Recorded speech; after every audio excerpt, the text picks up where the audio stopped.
I think you've been hearing more on what's happening around Morgan McSweeney, also a familiar character to listeners of this podcast, and how he's faring in the ups and downs of all those internal civil wars around Keir.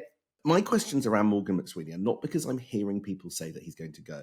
I think there is something much, much bigger going on in government that I just want to point a light at, that it's sitting in plain sight, and I just want to pull it all together. There has been a 180-degree total reversal in the way Number 10 does its communication strategy just since September. Now, we've talked about little bits of it on this podcast, but I think we need to just stop, pause, and appreciate they are doing things completely differently all of a sudden. And the Morgan McSweeney playbook, I think, has gone out the window. Let me explain what I'm talking about. Right.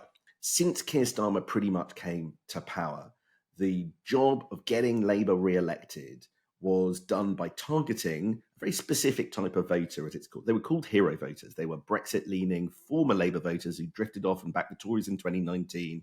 And the messaging of Keir Starmer's Labour Party all the way up to the election and then all the way up to the summer was aimed at that coalition. And there were often complaints from the left of the Labour Party, including the soft left, that it was a bit brutal. And this strategy amped up in the first 6 months of this year. And what that leads to are things like quite eye-watering pronouncements about migration, such as the Islander Strangers speech. It means that you make clear that the cost of living trumps green policies. We heard a lot of that in the first 6 months. And you would never, ever, ever hear Brexit blamed for any problems, because Brexit voters are Labour voters, or at least they were in 2019, 2024.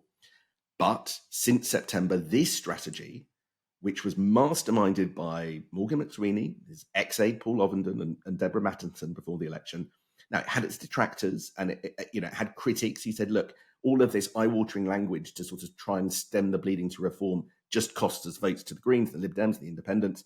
But it was nevertheless in place up until the summer. But it's all gone.